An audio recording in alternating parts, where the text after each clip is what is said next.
안녕하세요, 김은웅입니다. 안녕하세요, 최희정입니다. 자, 폭염이 좀 꺾이긴 했습니다만 그동안 이어졌던 폭염 때문에 지친 피부 어떻게 관리하나 고민 많으시죠? 오늘 체인지미 시간에 여러분의 각질 그리고 미백 관리에 대해서 자세하게 설명해드리겠습니다. 기대해 주시기 바랍니다. 네, 먼저 날씨부터 살펴보겠습니다. 김혜한 캐스터 전해주세요. 주말 동안 더위로 인해 큰 불편은 없으셨죠? 오늘부터는 다시 폭염이 강해집니다. 더위가 다시 심해지는 것과 더불어 이번 주 가장 중요한 날씨 이슈는 한반도로 북상하고 있는 제19호 태풍 솔릭입니다. 만약 우리나라에 태풍이 지나게 된다면 사실상 6년 만이기 때문에 더욱더 세심한 주의가 필요할 텐데요. 우선 태풍의 이동 경로부터 자세히 살펴보겠습니다. 현재 태풍 솔릭은 중형급으로 강한 세력을 유지한 채 일본 가고시마 남동쪽 해상 부근을 지나고 있습니다. 목요일 목포 남쪽 부근 해상을 지나겠고요. 이후 속초 북동쪽 해상을 향해 한반도를 관통할 것으로 예상이 됩니다. 세력은 유지되거나 더 강해져서 강한 비바람을 동반할 것으로 보입니다. 만약 변수가 있다면 동쪽에 위치해 있는 북태평양 고기압의 확장 정도에 따라서 서쪽으로 이동할 수 있습니다. 유동적인 만큼 이동 경로를 자주 확인하시기 바랍니다.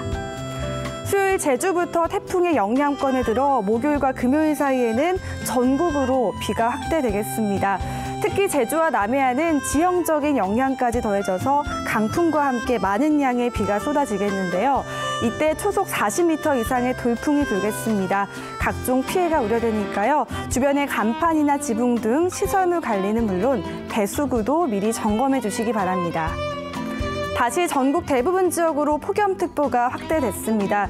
덥고 습한 공기가 다시 들어오면서 오늘 낮 기온은 서울이 34도, 청주, 대전, 전주, 강주도 35도, 안동은 34도로 동해안 지역을 제외하고 대부분 지역이 33도 이상의 찜통 더위가 예상됩니다. 내일은 중부지방에 비가 지나겠고요. 태풍의 영향을 받는 동안에도 폭염과 열대야는 계속되겠습니다. 이번 한 주는 날씨로 인한 변동이 클 것으로 예상됩니다. 실시간 태풍 정보 자주 확인하시기 바랍니다. 날씨였습니다.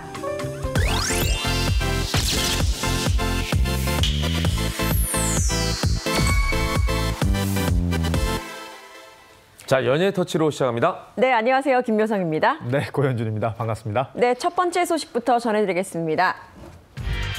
대상부부 지성, 이보영의 경사입니다. 대상 부부인 거 다 아시죠? 지성 씨는 지난해에 연기 대상을 받았고 이보영 씨는 지난 2013년에 대상을 받았거든요. 그야말로 연기력에 있어서만큼은 이 부부를 따라갈 수 없을 정도의 실력을 보여주기도 하고 게다가 또 금실이 굉장히 좋거든요. 그런데 이 부부에게 아주 좋은 소식이 있습니다. 뭘까요? 뭐죠? 바로 둘째 소식이에요. 어제 이보영 씨의 소속사가 이 같은 소식을 전했는데요. 네. 이보영 씨가 둘째를 임신을 했고 지금 초기 단계여서 지금 태교에 집중 중이다라는 이야기를 전했습니다. 지성 이보영 씨는 지난 2004년입니다. 드라마 마지막 춤은 나와 함께라는 작품을 통해서 만나게 됐고 이후에 무려 6년 동안 연애를 했습니다. 아하. 그래서 지난 2013년에 결혼을 하게 됐고요. 결혼 2년 만인 지난 2015년에 첫 딸을 출산했고 그러니까 이로부터 3년 만에 둘째 소식을 전하게 된 겁니다. 드라마 제목처럼 됐네요. 그러니까요. 마지막 춤은 두 사람이 췄네요. 듣던 중 반가운 소식인데요. 두 사람의 반응도 궁금합니다. 뭐 지성, 이보영 씨 굉장히 지금 행복해하고 지금 반가워하고 있는 상황이고요. 이 두 사람이 예전부터 둘째 계획이 있다라는 얘기를 많이 했었어요. 그런데 나이가 좀 있다 보니까 걱정이 된다라고 했었는데 지난 2015년에도 그 인터뷰가 있었는데 이보영 씨한테 둘째 계획 있느냐? 둘째 계획 있다. 애시당초 가족 계획을 둘로 잡았었다. 첫째는 딸이었으면 좋겠고 둘째는 성별에 상관없이 꼭 태어났으면 좋겠다라고 했는데 진짜 딱 맞췄어요. 첫째는 딸을 이미 출산해서 예쁘게 키우고 있는데 둘째가 이번에 임신된 거니까요. 성별에 상관없다고 하니까 만약에 아들이라면 하면 딸, 아들 금메달이죠. 예. 어쩜 이렇게 계획대로 딱딱 진행이 되는지 모르겠어요. 그렇죠. 부러운데 이 부부는요 결혼 후에도 정말 활발하게 활동도 하고 있습니다. 지성 씨도 마찬가지고 특히 이보영 씨 같은 경우에는 정말 열일하는 배우다라고 알려질 정도로 이 작품이 끊이지 않고 하나 끝나면 맞아요. 바로 그 다음 거 하나 시작하고 그러는데요. 부지런해요. 네. 지금은 둘째 소식이 있기 때문에 일단은 태교에 집중해서 당분간은 활동보다는 둘째를 만날 준비에 박차를 가할 것으로 보입니다. 네, 또 활동 안 하면은 뭐 CF를 통해서 얼굴을 계속 보여주는 그런 배우 아니겠습니까? 그렇죠. 자, 임신하고 나면은 태명을 짓는 게 이제 일반적인 건데 네. 태명이 있나요? 이 부부는요 참 태명도 센스 있게 지더라고요. 네. 지난 2015년에 첫째 딸 아이를 만났을 때는 그때 태명을 곽보배라고 했어요. 보배. 지성 씨가 원래 그 본명이 곽태근 씨거든요. 아, 여기서 그래서 곽. 그리고 보영 씨의 보 그리고 베이비의 배 해서 이 두 사람의 아기다라고 해서 곽보배라고 지었는데요. 지금 네. 둘째 태명은 아직은 정해지지 않았는데 그의 버금가는 굉장히 센스 있는 태명을 또 짓지 않을까 기대가 됩니다. 네, 이 뭐 둘이 워낙에 금슬이 좋아서 태명은 아직 안 정해졌지만 아이가 건강하게만 계속 자랄 수 있다면 이 두 사람이 보여줄 모습도 굉장히 기대가 됩니다. 예. 네, 그리고 두 사람이 자녀 계획을 아까도 잠시 언급했었지만 네. 밝힌 적이 있었잖아요. 그렇죠. 말씀드린 대로 둘 낳겠다. 아예 네. 그 공언을 했었기 때문에요. 지금 이제 뭐 첫째 딸 가졌고 둘째 또 성별 아직 알 수 없습니다만 본인들이 기대하는 바대로 둘째를 가졌기 때문에 뭐 지성 씨, 이보영 씨 둘 다 그 미소가 워낙에 아름다운 분들 아니겠어요? 아이들도 예쁜 아이들이 태어날 것 같습니다. 네. 주변에서도 이 부부를 보고 정말로 이 사람들을 닮고 싶다. 결혼한다면 이 부부처럼 하고 싶다라는 이야기를 많이 하던데요. 그중에서 두 사람을 볼 때마다 결혼하고 싶다라고 생각하는 배우들이 있습니다. 누구죠? 바로 배우 고성희 씨도 있고요. 또 배우 장희진 씨도 보영 씨랑 친하잖아요. 그래서 이 부부를 볼 때마다 정말 결혼하고 싶다라고 하는데 특히 지성 씨가 자신의 SNS에 올린 사진들을 보면요. 딸과 아내 사진으로 가득합니다. 이렇게 뭐 이렇게 바라만 봐도 좋은 것 같아요. 그래서 이런 사진들이 굉장히 많은데 거의 화보네요. 그렇죠. 그냥 찍어도 화보입니다. 그래서 참 결혼하고 싶게 만드는 그런 부부인 것 같아요. 네, 그리고 또 두 분이 그렇게 금술이 좋다고 하는데 다 이유가 있는 것 같아요. 어떤 비법이 있을까요? 그러니까 이 지성, 이보영 씨 주변에는 정말 많은 연예인 그 동료들이 있는데 그중에 윤현숙 씨도 굉장히 가까운 지인이거든요. 금술의 비결을 윤현숙 씨가 보기에는 배려가 아니었을까 뭐 그런 얘기를 했어요. 이 두 분이 서로 배려하는 모습이 참 예쁘게 많은 분들에게 전해졌는데 애정 표현뿐만 아니라 뭐 서로가 이제 배려하는 게 어느 정도냐 살림까지도 아주 지성 씨가 대단히 많이 배려하면서 해준다 그러죠. 제가 한번 이보영 씨를 아침 시간에 인터뷰를 한 적이 있었거든요. 그래요? 그런데 그때 이전에 나오시느라고 아침 좀 정신없이 나오셨겠어요? 라고 하니까 지성 씨가 다 밥도 차려주고 지금은 아마 집안 청소를 하고 있을 거라고 이야기를 하더라고요. 그만큼 굉장히 연기를 쉴 때는 집안일 하는군요. 네, 맞아요. 진짜 쉬는 사람이 안에서 집안일을 많이 하고 또 활동하는 사람이 편하게끔 그렇게 많이 내외조를 한다고 하는데요. 지성 씨가 집안일을 정말 열심히 하는 이유가 집안일을 하다 보면 아내와 함께 대화하는 일이 많아진다고 해요. 부부간의 대화가 굉장히 중요하기 때문에 그 시간, 그러니까 집안일을 하는 시간을 굉장히 중요하게 여긴다고 합니다. 지성 씨가 육아도 기가 막히게 하나 봐요. 그래요. 그러니까 못하는 게 없는 분이에요. 맞아요. 지성 씨가 그 첫째 낳고 이보영 씨가 굉장히 힘들어했다고 합니다. 예를 들어서 이보영 씨가 이제 육아를 하면 그러니까 흔히들 말하는 이제 모성애 강요하는 거죠. 지성 씨가 아기띠 매면 오 아기띠도 잘 맨다 이러면서 막 칭찬을 해주는 반면에 이보영 씨가 아기띠를 매면 뭐가 힘들다고 그 아기띠 깨짐 아니냐 뭐 이런 얘기. 아직도 우리나라 그 사회 통념상 그 육아는 여성들이 전담해야 된다라는 생각이 아직은 있는 것 같아요. 네. 이 부분에 대해서 지성 씨는 굉장히 많은 그 육아에 도움을 주고 있는 것으로 알려졌는데 사실 뭐 저도 남자고 우리 김현욱 씨도 남자지만 아이들 보는 게 꼭 여성들의 일만은 아닌 것 같아요. 요즘 또 젊은 아빠들 많이들 도와주잖아요. 이런 사회적 분위기도 많이 좀 바뀌었으면 좋겠습니다. 트렌드가 바뀌었죠. 네. 예전에는 살림- 일만 하면 됐는데 지금 육아까지 다 잘해야 되는 그런 시대가 됐습니다. 그러니까 부부가 모두 마찬가지인 네네. 것 같고 네. 살림에서 육아까지 정말로 1등 남편으로 꼽히는 지성 씨가 싫어하는 수식어가 있다고 합니다. 뭐죠? 바로 잡혀 산다. 거예요. 워낙 많은 집안일도 도와주고 아내에 대한 사랑도 넘쳐나다 보니까 잡혀 사는 거 아니야? 라고 주변에서 지인들이 쉽게 이야기를 하는데 이에 대해서 지성 씨는 부부 사이에 잡혀 산다라는 말은 절대로 어울리지 않는다라고 일침을 가했다고 합니다. 공처가 뭐 이런 표현들. 네. 그러니까 서로 부부라면 배려하고 돕는 것이 서로를 돕는 것이 당연한 건데 이걸 두고 잡혀 산다라는 표현은 좀 삼가하길 바란다라고 따끔하게 이야기한 적이 있습니다. 지성 씨가 진짜 가정적인 남자예요. 이번 9월에 이제 영화 개봉 앞두고 있거든요. 명당이라는 영화인데 거기서 이제 흥선대원군 역할을 합니다. 이 명당 영화 홍보 활동하면서도 본인이 원하는 명당에 대해서 얘기를 한 적이 있는데 이것도 역시 가정적인 모습을 보였습니다. 예, 과연 어떤 발언이었을까요? 우리 가족이 행복하게 살 수 있는 곳이면 명당일 것이다. 야, 역시 늘 가족이 우선이시네요. 그러니까요. 이 명언이기도 하고 명당이 뭐 딴 게 있겠습니까? 진짜 가족이 행복하면 명당일 텐데 지성 씨가 진짜 가정적인 아빠인 게요. 그 첫째 아이 가졌을 때 그 야구 굉장히 좋아한다 그래요. 근데 야구 모임도 안 가고 아이를 위해서 또 산모인 이보영 씨를 위해서 최선을 다했다고 하는데 이번 둘째 가지고도 뭐 또 어떤 모습 보여주게 될지 기대가 됩니다. 네.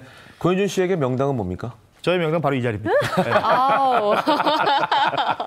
바로 나오시네요. 예상치 못한 질문이에요. 방송마다 다니면서 얘기를 하고 있어요. 네, 연애터치 두 번째 주인공 넘어가 보죠. 네, 두 번째 소식입니다.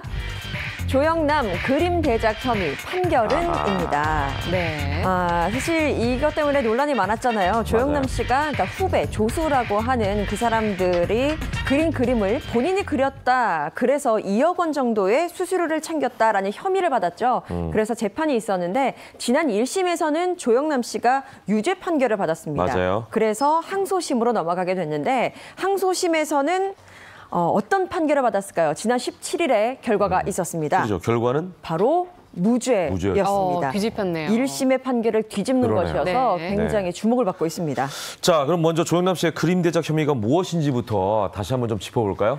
사실 조영남 씨 가수로도 알려져 있지만 미술계에서도 굉장히 영향력이 있는 화가였습니다. 많이들 알고 계신 그 화투 시리즈 같은 경우에는 뭐 미국에서도 전시회가 열렸고 아주 고가의 거래가 되는 작품이기도 했었고요. 철학적인 그 미술 작품들 내놓으면서 화가로서 입지가 굉장히 높았는데 그 송씨라고 알려져 있는 그 강원도에 있는 화가가 직접 그림을 그린 것에 이 조영남 씨는 가벼운 덧칠 혹은 서명만 함으로써 작품을 완성시켰다라는 혐의가 있었던 것이고요. 이 혐의를 가지고 1억 8천만 원 넘게 그림을 팔았다라는 것을 검찰에서 혐의를 두고 그 수사를 했었는데 이 부분에서 온전히 이게 조영남 씨의 작품이 맞느냐. 검찰에서는 이 부분에 대한 누군가를 속일 의도, 기망할 의도가 있었다고 보고 사기 혐의도 적용을 했었거든요. 이 부분에 대해서 1심에서 말씀하신 것처럼 징역 10개월, 집행유예 2년 유죄 판결을 받았었는데 지난 17일 항소심에서 무죄 판결이 내려지면서 판이 좀 바뀌게 된 것이죠. 예, 근데 이번에 항소심에서 이렇게 무죄로 판결이 바뀐 이유가 있을까요? 일단 쟁점은 두 가지였습니다. 첫 번째는요. 일단 조영남 씨의 작품, 이 문제가 된 작품이 조영남 씨의 작품인지 아니면 조수가 그린 조수의 작품인지를 따지는 것이었는데요. 일단 항소심 재판부는 작품들의 아이디어 그리고 고유의 핵심 요소는 조영남 씨에 의한 것이다라고 봤습니다. 그리고 이 그림을 그린 사람들, 조수라고 하는 사람들은 기술적인 보조자일 뿐이다라고 판단을 했기 때문에 1심과는 완전히 달라진 거죠. 그러니까 작품의 아이디어는 모두 조영남 씨에게서 비롯됐기 때문에 조수 역할을 한 사람들은 고유의 예술적 관념을 가진 작가로 판단할 수는 없다라는 것이 설명이었습니다. 그리고 두 번째 쟁점은요. 조영남 씨가 구매자들에 대하여서 조수를 두고 작품을 완성했다라는 사실을 미리 고지할 의무가 있었는가 없었는가라고 판단하는 거였는데요. 항소심 재판부는 의무가 있다고 보기는 어렵다라고 판결했습니다. 그러니까 조영남 씨의 그림을 구매하는 데 있어서 구매 동기가 제각각이라는 거죠. 어떤 사람들은 조영남 씨의 작품이기 때문에 그냥 조영남이라는 이름만 보고 샀을 수도 있고 아니면 뭐 사람마다의 의미가 다를 거 아니에요. 그러다 보니까 조영남 씨의 친작 여부가 구매 요소를 결정하는 그런 요소가 될 수도 있겠지만 일반적으로 보기에 중요한 정보라고 단정할 수는 없다라는 것이 재판부의 판결이었습니다. 또 그 최근 미술계의 흐름도 영향을 끼친 것 같아요. 최근 그 현대 미술이라고 불리는 이 미술계 흐름에 조수를 두고 작업하는 게 통상적인 일이다라고 판단을 한 것인데 이게 이 그 미술계에서는 흔한 일이라고 네. 본 그러니까 건가요? 흔히 말하는 현대 미술을 생각해 보면 될 것 네. 같아요. 현대 미술 뭐 앤디 워홀도 과거에 조수를 두고 작업했다라는 이야기가 있고요. 현대 미술 아시는 것처럼 단 한 작품을 만들어내는 것이 아니라 대량 생산하는데 그 어떤 중요한 포인트가 있거든요. 대량 생산을 할 때 조수 두고 작업하는 게 아주 통상적인 일이고 이 조영남 씨의 변호사도 이 얘기를 아주 주요한 포인트로 얘기를 했었습니다. 예, 이번 항소심을 통해서 조영남 씨는 2년 만에 무죄 판결을 받게 됐는데 어떤 입장을 보이고 있나요? 네, 무죄 선고 이후에 조영남 씨의 발언은 좀 예상과 달랐습니다. 사실 많은 고초를 본인으로서는 겪었기 때문에 사실 그림을 보는 것조차 힘들 것이다라고 생각을 했는데 그게 아니라 앞으로도 그림을 열심히 그리겠다라고 이야기를 했어요. 이번 재판 덕분에 그림을 그리는 것에 대해서 좀 진지하게 생각을 하게 됐다고 합니다.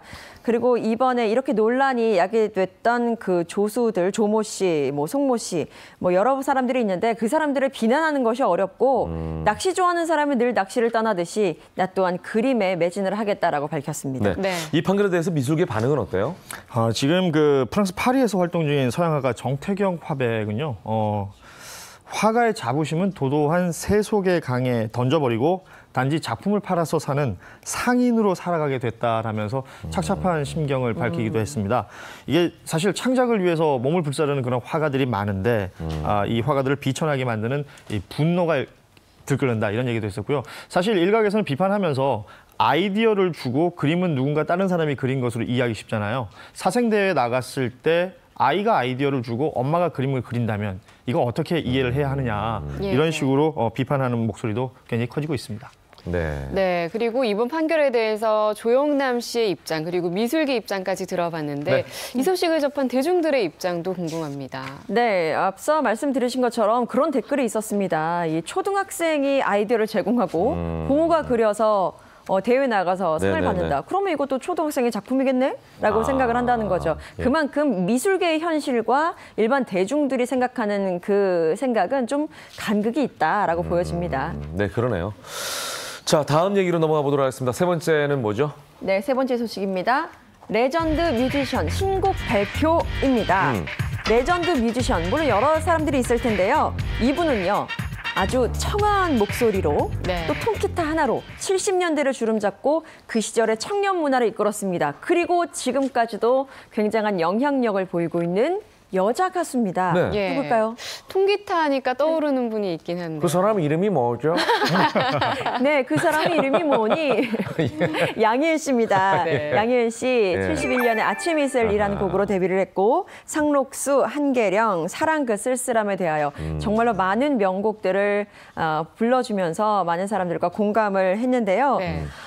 굉장히 좋은 소식입니다. 후배 가수 성시경 씨와 함께 음원을 발표한다라는 내용이었는데요. 지난 19일에 발표했죠. 늘 그대라는 제목의 듀엣곡을 선보이게 됐고 관련 예고 영상까지 공개를 했습니다. 굉장히 예. 주목을 받고 있어요. 그러네요. 두 사람의 하모니 벌써부터 기대가 되는데요. 예, 지금 나오는 게 바로 그 예고 장면인데요. 성시경 씨와 함께 이렇게 듀엣곡을 내게 된 계기가 궁금합니다. 언뜻 봤을 땐 둘이 형제 같은 느낌이네요. 양희은 씨가 사실 후배 가수와 이렇게 음반 작업한 게 처음이 아니거든요.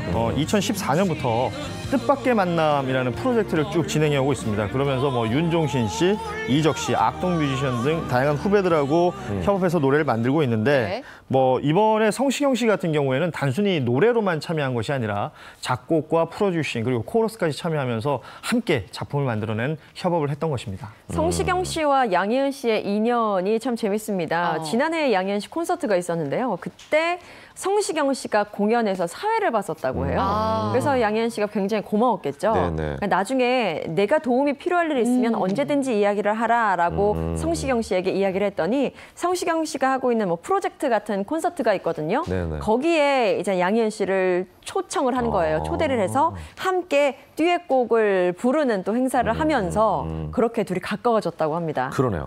자, 양희은 씨 같은 경우에는 뭐 혼자 작업해도 충분하실 분인데 네. 굳이 후배들과 이렇게 작업하는 이유가 있을까요? 사실 양희은 씨가 이제 71년도 데뷔했다고 알려드렸는데 지금 시간이 정말 많이 흘렀잖아요. 거의 50년 가까이 되고 있는데 이 시간 동안 참 쉬지 않고 음반 작업해 오셨거든요. 근데 그 에너지를 바로 이런 곳에서 찾는 것 같아요. 젊은 후배들과 이야기를 나누고 아이디어를 얻으면서 이 음악 작업하는 게 참 즐겁다라는 얘기를 하셨고요. 예, 또 끊임없이 대중하고 소통하는 데도 큰 도움이 된다라는 것이죠. 재미도 있고 뜻도 있고 의미도 있는 그런 협업 작업들에 대해서 젊은 아이디어 합해지니까 내 생각이 다치지 않고 다 받아들이니까 참 재미있고 가능하다 이런 얘기를 한 적이 있습니다. 양희은 씨가 지금 데뷔 거의 50년 차인데요. 물론 50년이라는 경력이 있기 때문에 많은 사람들을 알고 있겠다라는 네네. 생각이 들지만 그 이상으로 인맥 왕이다라는 평가를 받고 있습니다. 대모시죠, 대모. 예, 가장 잘 알려진 인맥 어떤 분이죠?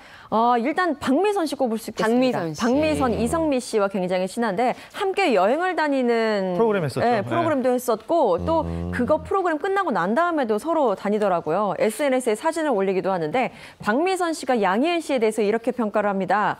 언제든 내 편이 되어주는 내 인생의 큰 백이라고 굉장히 깊은 신뢰를 드러내기도 했고요. 더 주목할 만한 것은 양희은 씨가 박미선 씨의 딸 졸업식에도 갔더라고요. 보통 가족끼리 가는 것도 좀 어렵잖아요. 맞아요. 시간을 따로 내야 되는데 거의 자매지간 같아요. 그러니까요. 예, 박미선 씨의 딸이 졸업식이 있었고 그래서 이성미 씨, 박미선 씨와 네네. 함께 식사 자리를 갖는 그런 사진도 공개가 된 바 있습니다. 그리고 예능 프로그램에서 또 나왔는데 김건모 씨랑도 굉장히 친하거든요. 둘이 아까 전에 성시경 씨와도 뭐 형제 같은 느낌이다 했는데 네. 김건모 씨랑은 더 했습니다. 장난스럽게 장난도 치고 네. 그런 모습이 방송을 통해 고스란히 드러났고요. 또 요즘에 최고의 걸크러쉬로 꼽히는 김숙, 송은이, 이영자 씨 있잖아요. 이분들도 양희은 사단에 꼽히기도 하는데 양희은 씨가 최근에 그 모창 능력자들이 나와서 하는 프로그램 나갔거든요. 근데 거기에 김숙 씨와 이영자 씨가 예고 없이 스튜디오에 방문을 합니다. 응원을 그래서 해서. 응원을 하는 모습을 보여줘서 많은 사람들이 깜짝 놀랐습니다. 이 외에도 뭐 유재석 씨, 김영철 씨 굉장히 많은 분들과 친한데요. 그야말로 연령, 분야, 뭐 성별 뛰어넘는 우정을 사이즈도 보여주고 있네요. 있습니다. 그러네요. 그렇습니다. 월드스타. 사실은 이렇게 인맥이 넓지만 대부분 그 양희은 씨보다는 후배들이잖아요. 그렇죠. 네. 그러니까 이렇게 후배들하고 관계를 잘 갖는데 그 비결이 있다고 그래요. 그러니까 사실은 선배 입장에서 후배가 불편할 수도 있거든요. 그렇죠. 사랑받는 선배 되는 법 뭐가 있을까요? 양희은 씨가 밝힌 사랑받는 선배 되는 법은 먼저 인사하기입니다. 먼저 선배가 사실 그 연예계도 그렇고 사회 곳곳이 다 그렇지만 네. 선배들이 후배한테 먼저 인사하기가 쉽지가 않거든요. 그렇죠. 오히려 그 후배들이 먼저 인사로 오기를 기다리는 경우들이 많은데 먼저 가서 말을 걸고 인사를 하신다고 해요. 이렇게 권위적인 모습을 좀 벗어내면서 이 더 가까운 또 친밀한 그런 관계들을 만들어내갈 수 있고 또 애정 표현을 후배들한테 직접 하면서 오히려 더 큰 사랑을 또 느끼신다고도 하고요. 네. 괜찮은 방법이네요. 후배가 다가오기는 또 어려울 수 있으니까 그렇죠. 선배가 먼저 다가가는 게 나을 수도 있을 것 같아요. 정말 잘 이끌어주는 선배인 것 같은 게요. 네. 김숙 씨 같은 경우에는 아침에 양희은 선생님을 만났다. 그래서 밥을 먹는데 외로움이 싹 사라진다라고 이야기를 했어요. 그래요? 그만큼 아까 말씀드렸듯이 뭐 연령, 성별 이런 거 상관없이 깊은 우정을 보여주는 것 같고요. 김장훈 씨 가수 김장훈 씨 같은 이분도 경우에는 사람 잘 안 만나는데. 네. 과거에 무명 시절에 양희은 씨가 라디오를 했었는데 거기에 게스트로 초대를 했다고 합니다. 김장훈 씨를요. 근데 그때는 양희은 씨가 굉장히 대단한 DJ였기 때문에 네네. 게스트 또한 같이 좀 맞춰줬어야 되는데 사람들 분위기가 김장훈 씨를 보고 약간 이렇게 차가웠다는 거예요. 그때 양희은 씨가 김장훈 씨에 대해서 소개를 하기를 언젠가 이 친구가 세상에 나가 호랑이처럼 포효할 날이 오면 아주 엄청난 가수가 될 것이다 라고 응원을 해주고 그만큼 또 이끌어주는 선배였다고 합니다. 후배들이 안 따를 수가 없죠. 그러네요. 네. 이렇게 다 베풀고 좋은 얘기해주고 하면 네. 누가 싫어하겠습니까? 그렇습니다. 예. 먼저 다가가니까 이렇게 인맥이 좋은 게 아닌가 이런 생각이 드네요. 자, 오늘 얘기 여기까지 듣겠습니다. 네. 두 분 말씀 잘 들었습니다. 고맙습니다. 고맙습니다.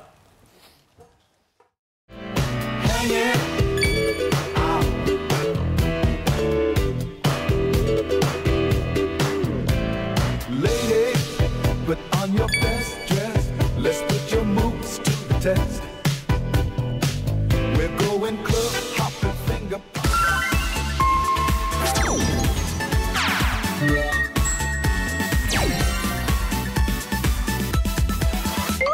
생방송을 함께하고 있습니다. 김현욱의 굿모닝 지금 시간은 8시 25분입니다. 이번에는 네. 뷰티 정보를 전해드리겠습니다. 체인지미 시간인데 오늘도 세 분 함께하셨습니다.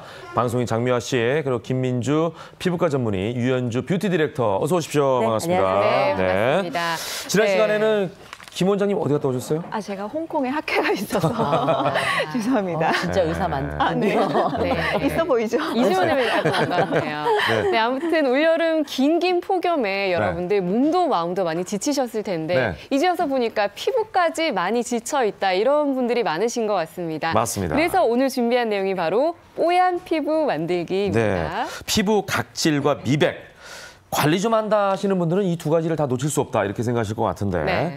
오늘 아주 특별한 천연 팩이 준비됐다고 하니까 여러분 끝까지 체인지미 함께해 주시기 바랍니다. 네, 그리고 먼저 질문 드리고 싶은 게요. 김민주 원장님께서는 보면 평소에 늘 아주 건강해 보여요, 피부가. 네네네. 그래서 피부 장벽 이런 말도 왜 CF에 많이 나오잖아요. 맞아요. 예. 네. 원장님께서 생각하는 피부 장벽 어떤 의미가 있을까요? 사실 요즘은 피부 장벽이라는 단어가 굉장히 익숙해졌어요. 익숙해요. 네, 맞아요. 네, 광고에서도 피부 장벽을 뭐 지킨다, 튼튼히 한다 이런 얘기가 너무 많고요. 피부 장벽은 말 그대로 피부 맨 바깥층, 정말 최전방에서 우리 피부를 네. 지켜주는 한 0.1mm 정도 되는 막이거든요. 쉽게 생각하면 외부의 나쁜 것들은 못 들어오게 하고 내 몸 안에 있는 좋은 것들은 못 나가게 하는 정말 꼭 필요한 층이기 때문에 건강하게 피부를 유지하고 싶으시다면 가장 중요한 층입니다. 네. 이 피부 장벽이 손상되면 어떤 문제가 생길까요? 사실 피부 장벽이 손상되는 이유는 크게 두 가지로 볼 수 있는데요. 일단 보습이 너무 부족하거나 두 번째는 속상하지만 노화에 의해서 장벽이 손상됩니다. 어쩔 수가 없는 원인도 네, 있네요. 근데 이렇게 피부 장벽이 손상되면 지금 보시는 것처럼 왼쪽이 건강한 피부 장벽인데요. 저희가 벽돌과 시멘트라고 표현을 해요.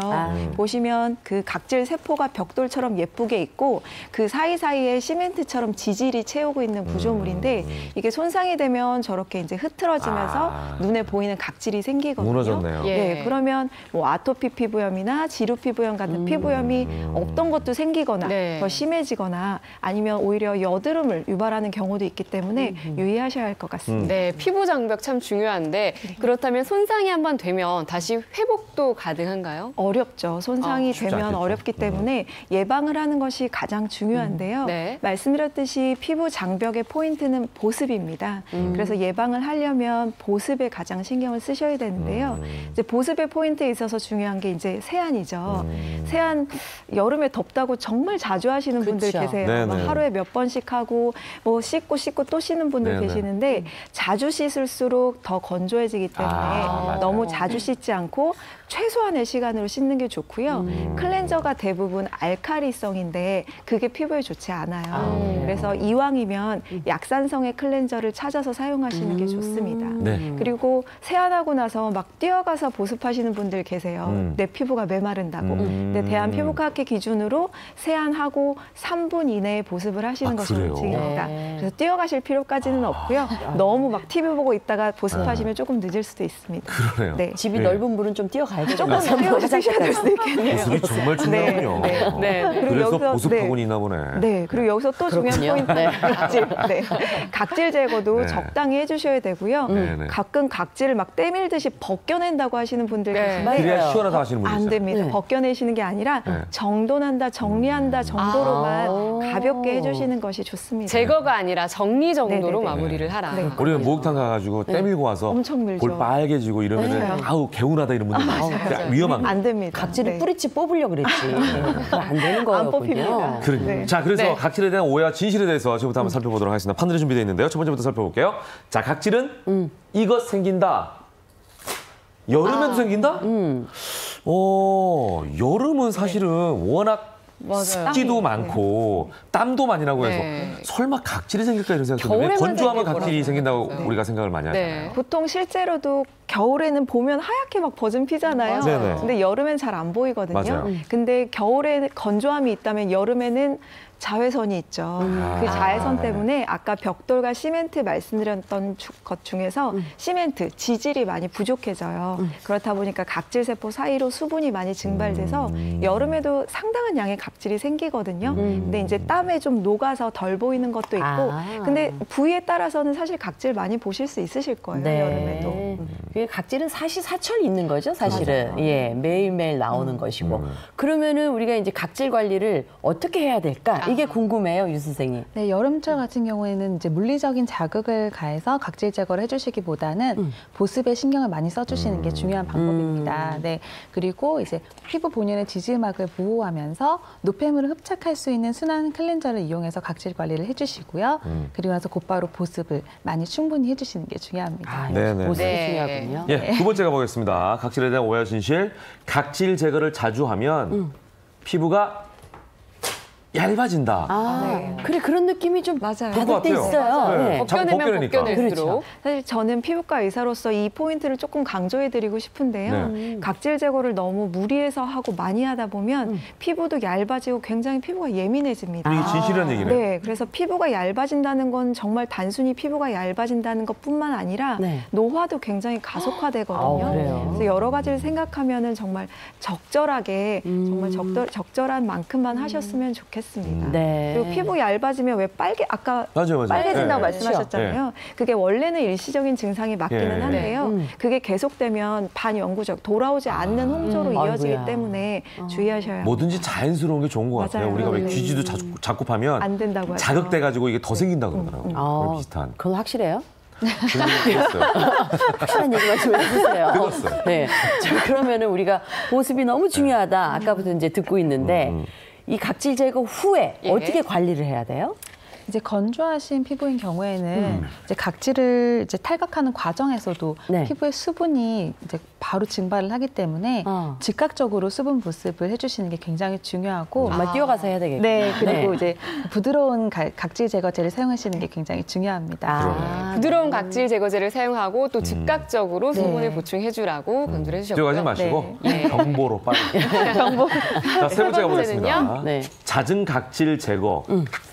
내성이 생길까? 이것도 궁금합니다. 이런 그러니까 제가 생각도 아까 귀집하면은 그래요. 그쵸, 더 그게 생긴다는 거랑 네. 같은 얘기네 이게. 그러니까. 이것도 궁금해요. 네. 저 사실 깜짝 놀랐어요. 아까 너무 비슷한 얘기를 저는 해주셔가지고 모르고. 정말 이제 전문가가 되신 것 아유, 같아요. 그러니까 그것도 사실인 거죠. 귀집하면 더 맞습니다. 잘. 보통 사실이잖아요. 그렇구나. 내성이 생긴 것 같다고 말씀하신 이유 중에 네. 하나가 각질 제거를 하다 보면 이제 각질이 안 나온다고 말씀을 하세요. 근데 그거는 각질 제거에 내성이 생긴 게 아니라 내 피부가 건강해져서 더 이상 필요 없는 각질이 안 나오는 정말 정상적인 상태라고 보시면 되고요.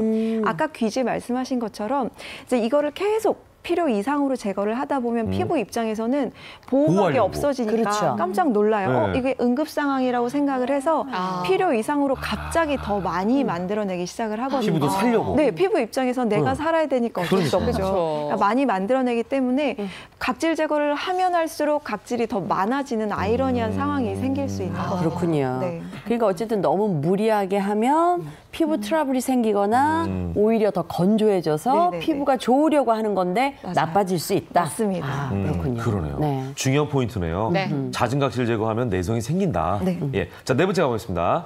각질 생성에도 주기가 있다. 이건 당연히 있을 것 같은데. 이게 각질이 아무 때나 생기는 게 아니고요. 네. 피부도 사이클이 있어요. 각질 주기라고 하는 게 있는데 피부는 5층으로 이루어져 있거든요. 네. 1층 기저층에서 시작을 해서 5층 각질층까지 올라가서 탈락이 되는 이제 어떻게 보면 각질 세포의 생명이 이제 한 소아 기준으로 한 2, 3주 그리고 어른은 한 3, 4주 정도 되는데요. 곤충처럼 네. 뭐 이렇게 좀 처음에 애벌레였다가 그렇죠. 밑에는 더 통통한 예, 환골 세포였다가 탈퇴했다가 이렇게 가는 그 맞습니다. 과정처럼 각질도 그 주기가 네, 있는 올라갈수록 납작해지고 아. 납작해지고 그리고 탈락되는 게 일반인들 저희 한 28일 정도로 예상을 하고요. 그 주기에 따라서 각질이 생기기 때문에 그거 좀 신경 쓰시면 좋을 것 같고 네. 이것도 조금 슬픈 게 나이가 들수록 주기가 조금씩 길어집니다. 그놈의 나이. 이게 다 맨날 나이가 걸리네. 그러니까 이게 피부 얘기하다 보면 노화 얘기를 네. 그저 건강은 노화하고는 또 뗄래야 뗄 수 없는 네. 것 같아요.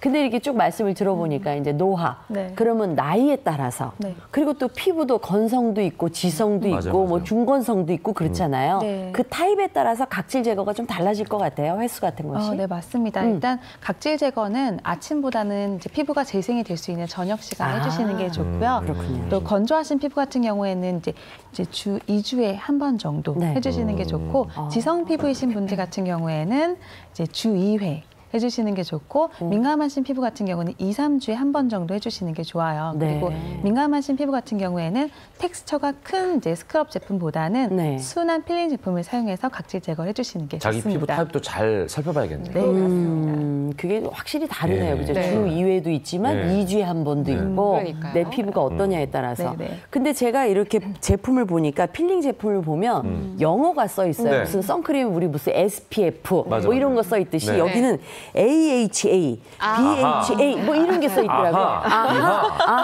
아하 이거예요? 그러면 네.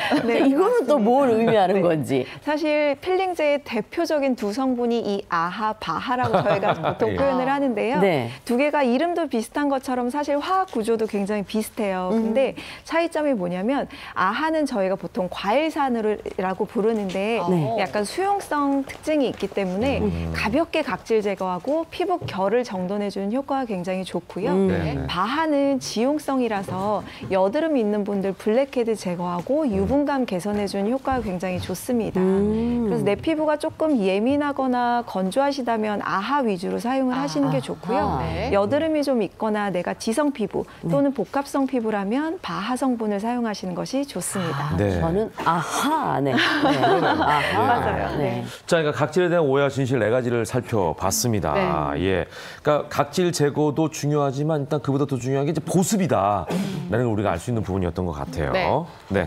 자, 이번에는 그러면은 뽀얀 피부의 상징 미백에 대해서 좀 살펴보도록 하겠습니다. 네, 미백 이것도 중요하죠? 사실 미백에 대해서 가장 큰 오해를 하고 계시는 게요. 미백을 하면 피부가 하얘진다고 생각을 하세요. 그거 당연한 거 아니에요? 근데 그러면 동양인들이 미백한다고 서양이 백인이 되나요? 아니잖아요. 아니죠. 그렇죠. 그러니까 피부를 하얗게 만드는 게 미백이 아니라 쉽게 생각하면 살면서 생긴 색소를 없애는 과정이 미백입니다. 그래서 이게 태어날 때 피부톤이랑 지금 피부톤이 분명히 달라요. 왜냐하면 살면서 자외선도 많이 받고 여러 가지 이제 노화를 거치기 때문에 어떻게 생각하면 쉽게 보면 그냥 태어날 때 색깔로 되돌리는 거 그게 이제 미백이라고 할 수 있습니다. 네, 개선의 의미로 봐도 될 것 같네요. 네. 근데 이제 뭐 우리가 아까 피부 장벽 이제는 아주 귀에 익숙해졌다 이런 얘기했지만 그에 못지않게 유수분 밸런스. 네, 이게 아주 또 굉장히 익숙해요. 그만큼 두 개 밸런스가 중요하다는 것 같은데 그건 어떤 의미예요? 네, 맞습니다. 피부에는 유분과 수분이 이제 함께 있어야 되는데요. 이 유분이 이제 적당한 유분은 피부의 수분을 증발하는 것을 방지해 줍니다. 그렇기 때문에 유분은 피부에 꼭 필요한 이제 그런 부분인데요. 이제 이 유분이 불필요하게 과다하게 분비됐을 경우에 피부에 이제 여드름이라든지 또는 이제 블랙헤드라든지 화이트헤드가 생기게 됩니다. 그렇기 때문에 피부의 유수분 밸런스가 굉장히 중요합니다.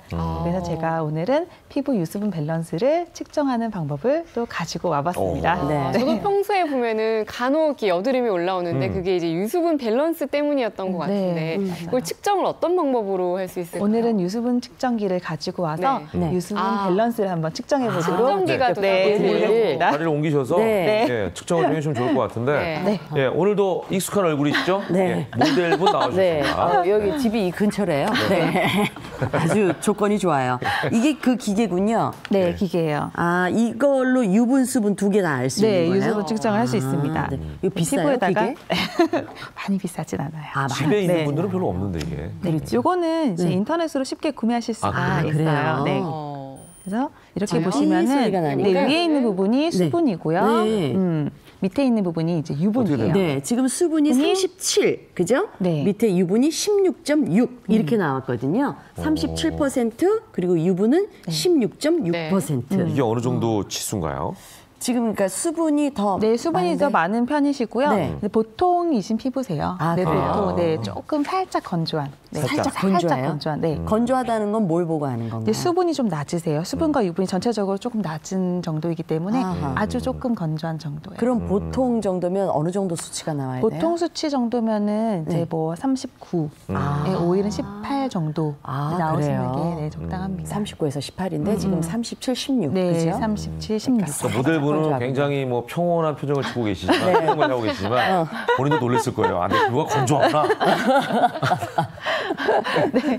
이따가 또 제가 이제 천연 팩을 만들고 나서는 네. 또 어떻게 유수분 밸런스가 바뀌었는지 한번 다시 그때 그럼 측정해 기억해놔야 보도록 돼. 우리가 하겠습니다. 37, 네, 16. 네. 시청자분들 기억해 주시기 바랍니다. 그래서 피부 관리를 했을 때 어떻게 이게 조정이 되는지 네. 지켜볼게요. 제가 한번 써볼까요? 네. 자, 그러면 미백에 좋은 것들은 뭐가 있는지도 한번 여쭤볼게요. 네, 미백하면 뭐죠? 미백하면 비타민 C 비타민 C, 아닌가요? 네. 그렇죠. 네, 미백하면 비타민 C인데요. 이 비타민 C가 왜 미백에 좋냐면 아까 말씀드렸던 이제 멜라닌 생성을 억제하고 이미 만들어진 멜라닌을 없애주기 때문에 사실 미백하고는 굉장히 큰 상관관계가 비타민 있습니다. C는 굉장히 많은 일을 하네요. 그렇죠. 너무 좋은 거예요. 특히 피부에 한해서는. 네네네. 그러면은 하루 권장량이라는 게 있잖아요. 어느 정도 먹으면 우리 피부에 좋다는 거. 보통 일반적으로 건강을 위해서 섭취하는 양은 100mg 정도를 100mg. 권해드리는데요. 네. 이게 사실 좀 와닿진 않으실 텐데 레몬 한 개 반 정도의 비타민 C 수치입니다. 근데 이제 이게 미백을 위해서는 저희가 한 2000mg까지 섭취를 권해드리는데 네. 이게 문제가 20배를 먹어야 돼요. 네, 근데 비타민 C는 왜 비타민 C 알약 드시고 나면 소변 노랗게 나오는 거 경험해보신 적 있으시죠? 맞아요. 비타민 C는 몸에 축적을 할 수가 없어요. 그래서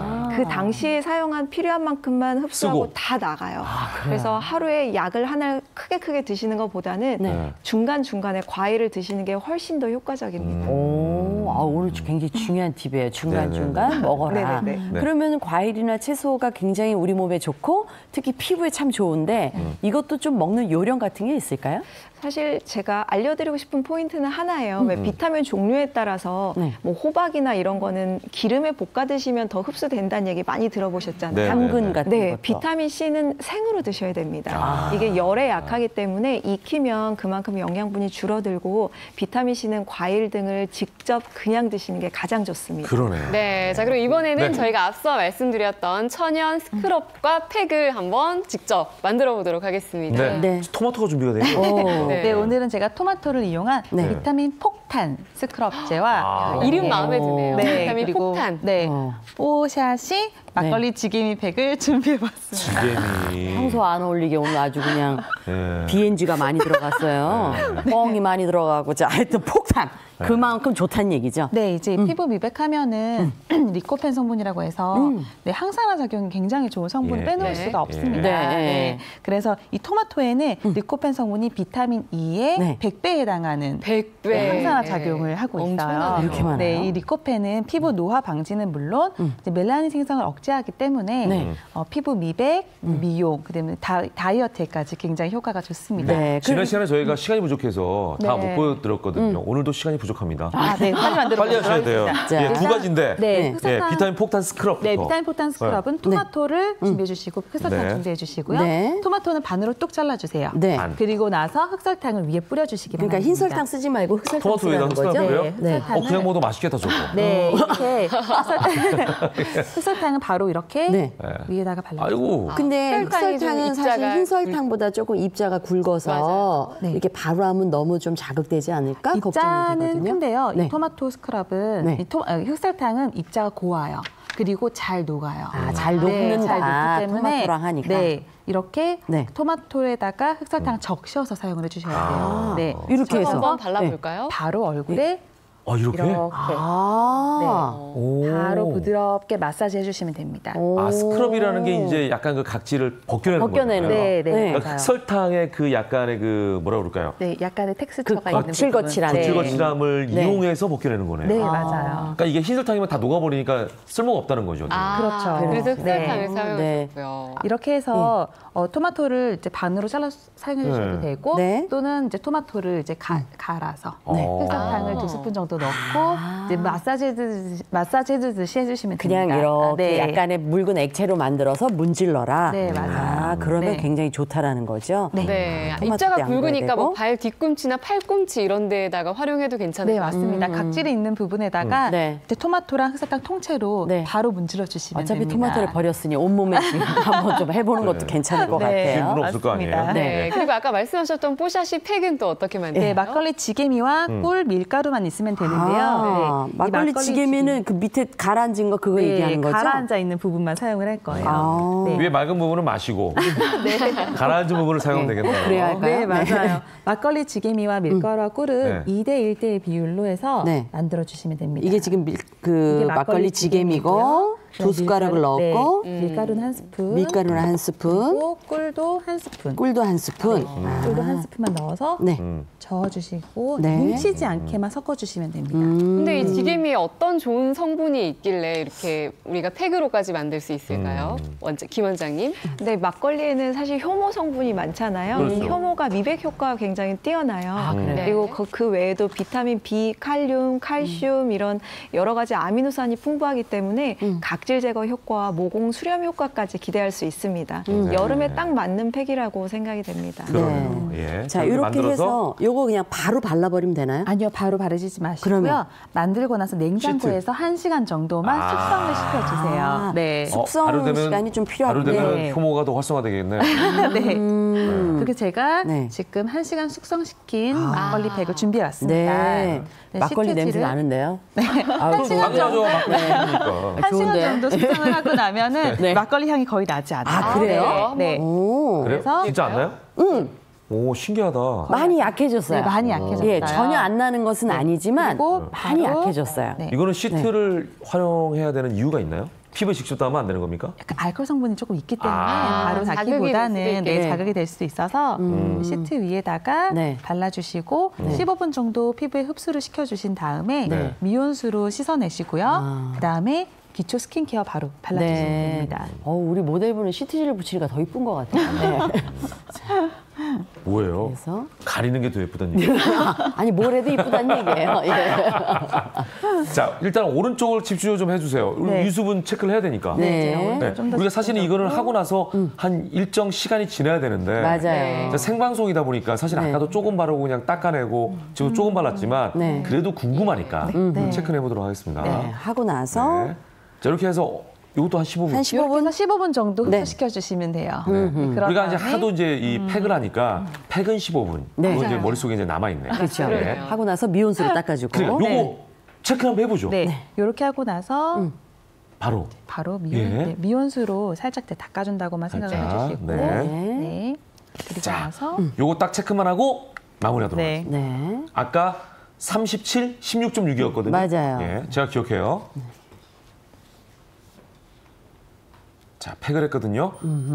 집에서 한 것처럼 오랜 기간 동안 하진 않았어요. 근데 지금 수분이 62.3 그리고 유분은 28%. 어머. 이게 어떻게 된 일이야. 잠깐 했는데. 어머나. 야, 이런 놀라운 결과와 함께 여기서 인사드리겠습니다. 고맙습니다. 예, 감사합니다. 감사합니다. 네. 자, 이번에는요, 영상으로 보는 이슈 전해드리겠습니다. 최근 일자리 현장 사정, 정말 심각하다 하시는 분들이 참 많으시죠. 그렇습니다. 네. 구직을 포기한 사람이 무려 50만 명을 넘었다고 하고요. 또 반년 넘게 일자리를 찾지 못한 장기 실업자는 18년 만에 최고치를 기록했다고 합니다. 네. 자세한 내용을 영상으로 확인해 보시죠. 지난달 임시 일용직 일자리는 전년보다 각각 10만 개 넘게 사라졌습니다. 해당 분야에 많이 종사하는 중장년층은 당장 불황을 피부로 느낍니다. 뭐 오는데 누웠어야지. 가면가 말을 이제 위는 말을 가야 된대요. 그걸 보는 말을 안 써주는데 뭐 헛수고지. 대학을 졸업해도 직장을 찾지 못하는 청년은 어렵지 않게 볼 수 있습니다. 좀 길게 보는 친구들은 2년도 보고. 올 상반기 반년 동안 일자리를 구하지 못한 장기 실업자 수가 18년 만에 최고치를 기록했습니다. 취업문을 뚫기 어렵다 보니 아예 구직을 단념한 사람도 50만 명이나 넘어섰습니다. 전문가들은 일자리 사정이 더 악화될 수 있다고 경고합니다. 제조업에서 개발 안 하고 늘어날 일자리가 별로 없어요. 자영업자가 너무 많아요. 경기 둔화 상태가 오면 이제 더 줄어드는 수밖에 없어요. 구직 포기자가 늘면 소비 침체 등 악순환으로 이어지기 때문에 더 근본적인 일자리 대책이 필요하다는 목소리가 높습니다. 채널A인 김남준입니다. 네, 이번에는 시도지사 릴레이 인터뷰 시간입니다. 네. 디오프닝 순서인데요. 자, 오늘은요 6번째 주인공을 만나보겠습니다. 네. 충청도 선비라고 불리우는 도지사를 만나겠습니다. 네, 그렇습니다. 충청도에서 내리 4선 국회의원을 하셨고요. 네. 이번 지방선거에서 다시 한번 도민들의 선택을 받은 남자 양승조 충남도지사를 만나봤습니다. 함께 보시죠.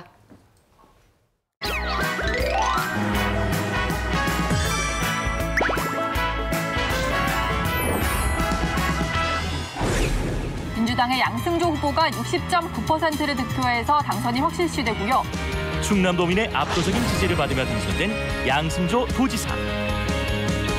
민주당의 구원투수로 나선 그는 4선 국회의원을 하는 동안 매년 국정감사 우수의원으로 선정될 만큼 성실하게 의정활동에 임했고 대한민국 모범 국회의원 최고대상 수상의 영예까지 누렸다. 이제는 14년간 충남을 지킨 뚝심으로 더 행복한 충남. 대한민국 중심 충남을 만들기 위해 대장정에 나섰는데 취임하자마자 소통과 현장 중심의 도정을 이끌며 순항 중인 양승조 호. 충청도 선비 양승조 도지사가 만들어갈 충남은 어떤 모습인지 지금 만나러 갑니다. 안녕하세요. 시도지사 릴레이 인터뷰 디오프닝 진행을 맡은 채널A 보도본부 홍성규입니다. 2018년 지방자치단체 합동평가에서 역대 최고 성적으로 전국에서 가장 일 잘하는 지방정부로 꼽힌 곳이죠. 바로 충청남도인데요. 충청남도 도정을 이끌고 있는 양승조 도지사 만나보겠습니다. 어서 오십시오. 예, 반갑습니다. 네. 양승조 도지사 하면은 지금 취임하신 이후에 굉장히 소통 행보로 화제가 되고 있습니다. 네. 매주 월요일 열리는 실국 원장회의를 언론에 공개하셨는데 네네. 그 취지가 어떻게 되는 겁니까? 먼저 우리 충남 도민들에게 그 도정의 방향과 어떤 주간 내지 월간 계획 이런 그 방향을 정확하게 알리고 도민과 소통하자는 목적에서 전체 회의 과정을 공개하지는 않지만 모두 발언을 통해서 언론에 공개하고 충남 도민에게 알릴 것은 알리고 또 우리가 홍보할 것은 홍보하고 있다 그런 말씀을 드리겠습니다. 도정이 어떻게 되는지 도민도 아셔야 된다 이 취지인 거군요. 그렇습니다. 예. 자, 양승조 지사 평소 충청도 선비라고 불리는데요. 네. 충청도 선비가 충남 도지사가 되기까지 어떤 길을 걸어왔는지 이제 본격적으로 한번 이야기 나눠보겠습니다. 네.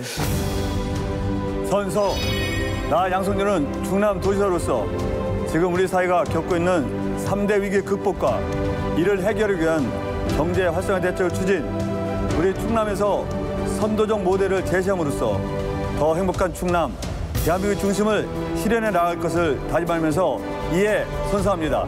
충남도지사 양승조.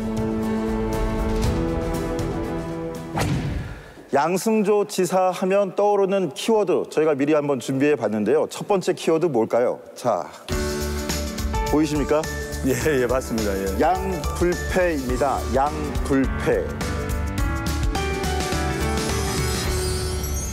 여태까지 6번 선거를 치르시는 동안에 한 번도 진 적이 없습니다. 비결이 뭔가요? 예컨대 제가 국회의원이 되면서 우리 천안 시민들에게 그런 약속을 했어요.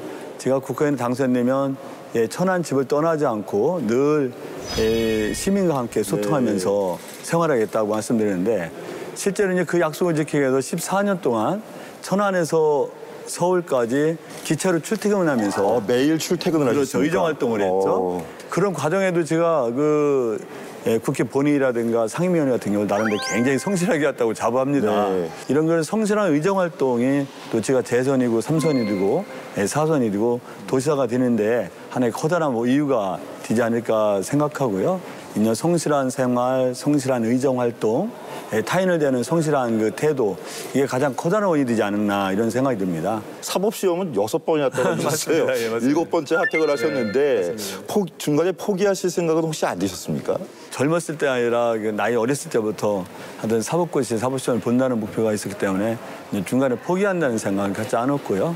나름 늦게 붙었지만 사법시험에 합격하게 된 거는 제가 그 두 분이 여성, 우리 어머니와 또 우리 집사람, 안사람이 나름대로 헌신적인 뒷바라지. 내조가 있어요. 그렇죠. 어머니와 우리 집사람, 안사람의 내조가 늦게나마 합격할 수 있는 가장 커다란 원동력이 됐죠. 네, 알겠습니다. 자, 그럼 다음 키워드 뭘까요? 예, 다음 키워드는 장화맨입니다. 지난해 천안시에 그 홍수 피해가 있었는데 집중호우 때문에 그거를 복구하시는 작업을 하시면서 내내 장화를 신고 다니셨다고 들었습니다. 맞습니까? 예, 장화를 신을 수밖에 없었던 경우가요. 그 수해 지역이 버섯 농장이라든가 아니면 그 축산 농가에 있는데 진흙이라든가 토사라든가 뭐 이런 그 흙더미가 쌓이는 것 때문에 장화를 신지 않으면 안 되고 봉사활동을 할 수 없는 상황이라 늘상 장화를 실 수밖에 없었습니다. 근데 보통 정치인들이 가서 을에 그냥 사진 찍으러 온 거 아니냐 이렇게 좀 비판도 받곤 하시는데 계속 그렇게 며칠씩이나 다니신 건가요? 예, 실질적으로 저는 뭐 천안에서 그런 봉사활동을 하더라도 보여주기식은 아주 싫어하고요. 실질적으로 어떤 그 노력 봉사활동에서 실질적으로 조금이라도 도움을 주자. 그래서 일을 좀 처리하고 해결하는 데 좀 도움이 되지 않은 정이기 때문에 보통 뭐 많이 할 때는 8시에 가서 한 3시, 4시 정도까지도 하고 5시간, 6시간 할 때 적어도 몇 시간 이상은 다 현장을 보고 이 피해가 심각하다는 거기 때문에 천안 지역을 재난지역으로 수해 재난지역을 선포하는데 우리 장관님이라든지 많은 분들한테 또 요청도 드리고 그런 게 현장을 본 나름대로 그 의지를 제가 강하게 만든 계기도 하죠. 자, 그럼 다음 키워드 바로 강철 체력입니다. 제가 그 시험하는 과정에서 불합격의 원인을 살펴보니 체력이 약한 거더라고요. 사법시험 준비하면서 체력이 약했다. 이걸 극복하고자 달리기를 시작했습니다. 권유해서.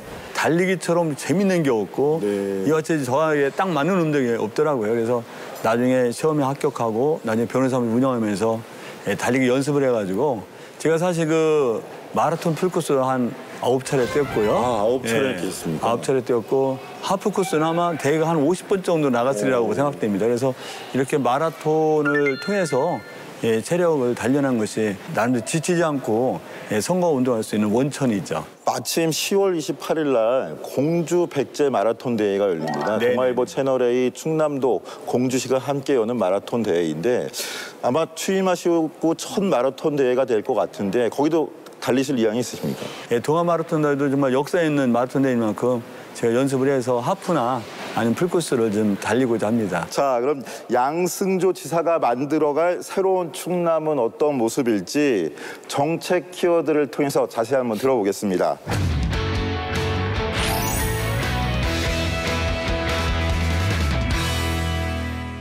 첫 번째 정책 키워드 나고자입니다.